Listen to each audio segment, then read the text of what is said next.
जब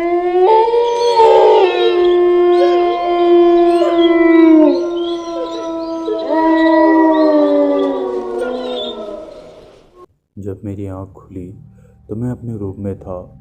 राजीव मेरे पास बैठा हुआ था। राजीव ने कहा, पापा क्या हुआ आपको? आप ऐसे कैसे बेहोश हो गए? अरे बेटा कुछ नहीं, तू खामखा परेशान हो रहा है।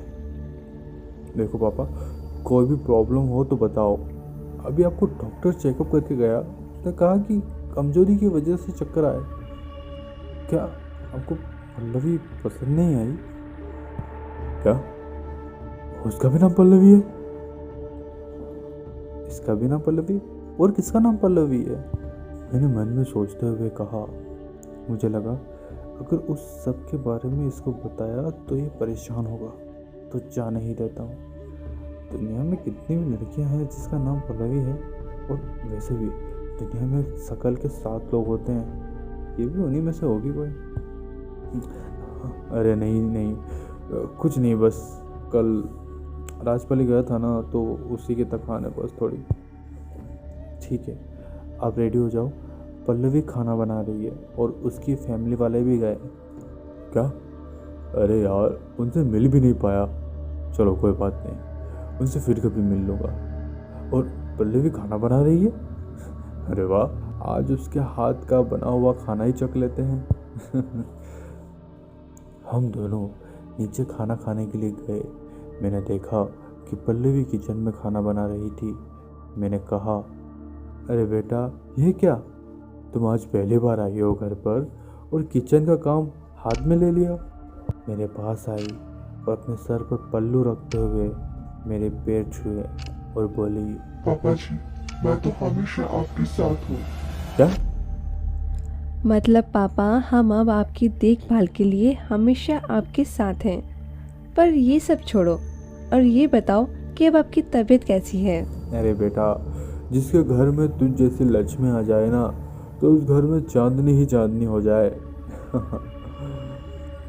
हम खाना खाने के लिए बैठे ही थे और मैंने हंसते हुए कहा, अगर अगर खाना अच्छा बनाया तो मेरी तरफ से रिश्ता डन है। अचानक किचन में बर्तन गिरने की आवाज़ आई। पल्लवी दौड़ते हुए किचन में गई तो देखा कि बिल्ली ने दूध जमीन पर गिरा दिया।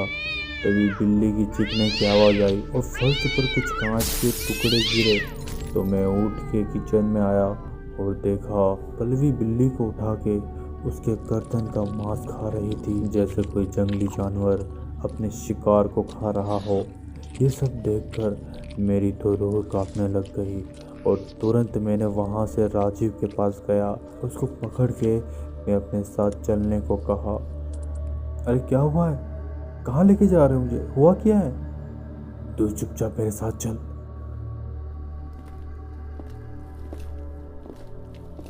मैं जब राजीव को अपने साथ किचन में ले गया और राजीव को दिखाया तो देखा कि पल्लवी दूध साफ कर रही थी, जैसे कुछ हुआ ही ना हो। क्या हुआ? आप मुझे यहाँ क्यों लेके आए हो? मैं देखकर थोड़ा शौक था और मैं मन ही मन बोलने लगा, ये कैसे हो सकता है? अभी मैंने जो देखा वो मेरा वहम नहीं हो सकता। नहीं, कुछ नहीं, शायद मुझे कोई वहम हुआ होगा। पल्लवी ने जब मेरी तरफ देखा और अपनी गहरी आवाज में बोली, क्या हुआ पापा, कुछ देख लिया था क्या? मैं सोचने लगा कि आखिर इसे कैसे पता चला कि मैं क्या देखकर शौक हुआ था। ऐसा ही कुछ दिन चलता गया। हर दिन कुछ न कुछ तो अनहोनी होती रही, पर आज अचानक तो हद हो गई। जब मैं राजू के रूम में गया तो वहाँ का नज़ारा देखकर मेरे पैरों से ज़मीन ही खिसक गई हो। मैंने देखा कि पल्लवी सफ़ेद कपड़ों में दीवार पर उल्टी चल रही थी। मैं जोरों से चिल्लाया और वहाँ से भागा। जैसे ही बाहर के गेट से मैं बाहर जाने लगा और मैंने देखा कि पल्लवी तो मेरे सामने ही खड़ी थी। गहरी स्माइल लेकर बोली, क्या हुआ पापा, सर पर इतना पसीना क्यों है? क्या कोई चुड़ैल देख ली क्या? वो अब हंसते हुए अपने रूम में चली गई। मैं अपने सिर का पसीना साफ कर रहा था और तभी राजीव भी आ गया। क्या हो पापा, तबीयत ठीक है ना आपकी? बेटा बेटा, जब से राजपाली से आया हूँ तब से मेरे साथ पता नहीं क्या क्या हो रहा है। मैं कह ही रहा था और तभी एक फ़कीर आया और ये फ़कीर वही था जो मुझे स्टेशन पर जाने से रोक रहा था। मैंने कहा था कि उस ट्रेन से मत जाना, पर तुमने वही गलती की जो हर पढ़े लिखे लोग करते हैं।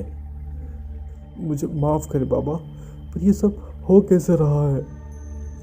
ये तो वही बताएगी। अरे अरे हुआ क्या है? ये किसकी बात कर रहे हैं लोग? मैंने राजीव को सब बताया जो अब तक मेरे साथ खौफनाक घटना घटी थी। तभी राजीव ने गुस्से में कहा, क्या आप भी ऐसे लोगों की बातों में आ जाते हो? बेटा ये सब मेरा वहम नहीं है। बेटा ये सब मेरा साथ हुआ है, मेरा कोई वहम नहीं है ये सब। नहीं पापा, ये सब आपकी गलत फहमी होगी।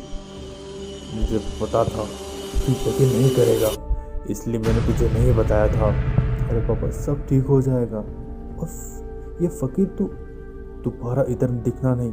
चल निकल यहाँ से। पिछली बार तूने मेरी बात नहीं मान के गलती की थी, अब तेरा बेटा गलती कर रहा है। बहुत पछताओगे तुम लोग। फ़कीर बोलते हुए चला गया और पल्लवी भी जा चुकी थी अपने घर। अब करीब 2 दिन बीत गए थे, सब कुछ अच्छा चल रहा था। अचानक राजीव की तबीयत खराब होने लगी। वो चीखने लगा, चिल्लाने लगा। मैं उसको अपने कमरे में लेके गया। जब मैंने उसकी आंखें देखी तो उसकी आंखें लाल थी। मैं डॉक्टर को बुलाने के लिए गया। मैंने देखा पल्लवी वहीं खड़ी थी। मैंने जब पीछे पलट के देखा और फिर आगे देखा तो पल्लवी वहाँ नहीं थी। मैं समझ गया ये सब वही आत्मा कर रही है। मैं वापस राजीव के पास गया और देखा राजीव अब हवा में था और चीख रहा था, चिल्ला रहा था। तभी राजीव ऊपर से नीचे गिरा। मैं उसके पास गया। पापा पापा मुझे बचाओ, वो मुझे मार देगी पापा, वो मुझे मार देगी, मुझे बचाओ। कौन मार देगी? तू बोल क्या रहा है, कौन मार देगी तुझे? और तभी पल्लवी रूम में आई और हंसते हुए कहती है, जैसे मेरे माँ बाप तड़प तड़प के मरे हैं, वैसे ही मैं तुझे तड़पा तड़पा के मारूंगी। ये कहते ही राजीव को उठा के फेंक दिया। मेरा गला पकड़ के उसने ऊपर उठा दिया और बोली, देख तेरे बाप को देख कैसे तड़प रहा है, ऐसे ही मेरे बाप भी तड़पा था। पर हमने तुम्हारा बिगाड़ा क्या?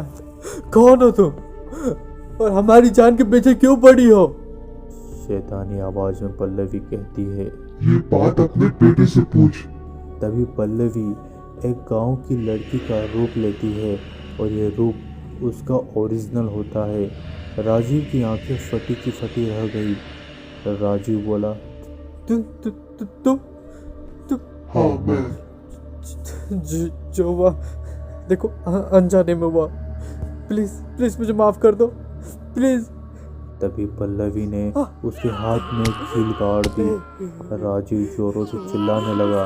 पल्लवी उसके हाथ में खील ठोक ही रही थी। एक खील उसकी हथेली में ठोका, फिर उसके शोल्डर पर, फिर उसके दूसरे हाथ में, और जैसे उसके गले में खील ठोकने लगी वैसे ही वो फकीर आया। जोर जोर से कलमाएं पढ़ने लगा। रहीम बिस्मिल्लाहिर्रहमानिर्रहीम ला इलाहा इल्लल्लाह मुहम्मदुर रसूलुल्लाह। जैसे जैसे वो बाबा कलमाएं पढ़ रहा था वैसे वैसे पल्लवी का चेहरा और भी खौफनाक लग रहा था। उसका चेहरा पूरी तरह सड़ चुका था। पल्लवी ने कहा, रुक जाओ, मैंने कहा रुक जाओ। इल्लल्लाह वल्लाहु अकबर वला हौला वला कुव्वता इल्ला बिल्लाहि अलीम अजीम अन्ना इल्लाह इल्लल्लाह वशद अन्ना मुहम्मदुर अब्दुल्लाह व रसूलुल्लाह। बाबा ने उसके ऊपर आबे समझम का पानी छिटका। वो जोरों से चिल्लाने लगी, चीखने लगी, बोल कौन है तू और क्या पीछे पड़ी है इनके। पल्लवी अब एक चुड़ैल में तब्दील हो चुकी थी। पल्लवी ने कहा, मुझसे पूछता है? अरे पूछना है तो इससे पूछ। इसने मेरी जिंदगी खराब कर दी। इसकी वजह से मेरे माँ बाप ने आत्महत्या कर ली। मेरे बेटे से मिली कब हो? तुम तो मुझसे मिली थी ना ट्रेन में, वो भी उस हादसा हुआ था तब, और वो तो 1920 की बात थी। तब तो मेरे बेटे ने भी जन्म नहीं लिया था। मेरे माँ बाप ने जो तुमसे कहा था उनमें से कुछ झूठ था तो कुछ सच। तुमसे शादी का वादा करके मुझे उस ट्रेन से आजाद करवा सको। जो नर्स बनी थी वो भी मैं थी। तुम्हारी जान भी मैंने ही बचाई थी, जिससे मैं तुम्हारे घर तक आ सकूं। और मेरे बेटे ने किया क्या है? तेरे बाप के कारण ही तुम्हारा ये हाल है। मेरे बाबूजी और मेरी माँ मेरी शादी करने के लिए राजपाली के मेले में जा रहे थे। हमने ट्रेन का पता नहीं था, और जब तेरे बेटे से ट्रेन का पूछा तो उसने रात को 2 बजे वाली ट्रेन बताई जिसमें तू बैठा हुआ था। और जब राजपाली स्टेशन पर ट्रेन नहीं रुकी तो हमने चेन खींच दी और हम हमेशा के लिए उसी ट्रेन में रह गए। उसने गलती की है और उसको सजा भी मिली है। अब उसे जाने दे। नहीं, इसको मैं अपने साथ ले जाऊंगी। तू साथ लेके जाएगी इसको? हैं? तू साथ लेके जाएगी इसको? चल, तेरी हिम्मत है तो लेके जा, मैं भी देखता हूँ तेरे को। बाबा ताशा बजाने लगे। जैसे जैसे ताशा बज रहे थे वैसे वैसे वो चुड़ैल चीख रही थी, चिल्ला रही थी।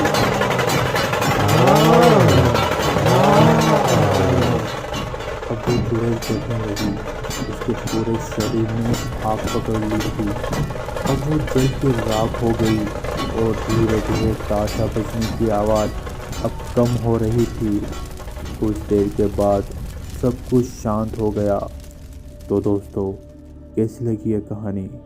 अगर इसके 2 एपिसोड अभी तक आपने नहीं देखे तो डिस्क्रिप्शन में मैंने लिंक दिया हुआ है, जाके अभी देखिए। ये स्टोरी आपको कैसी लगी कमेंट में ज़रूर बताना। ऐसी ही खौफनाक स्टोरी सुनने के लिए अभी चैनल को सब्सक्राइब करें। मिलते हैं फिर ऐसी खौफनाक दस्तक के साथ। तब तक के लिए टेक केयर।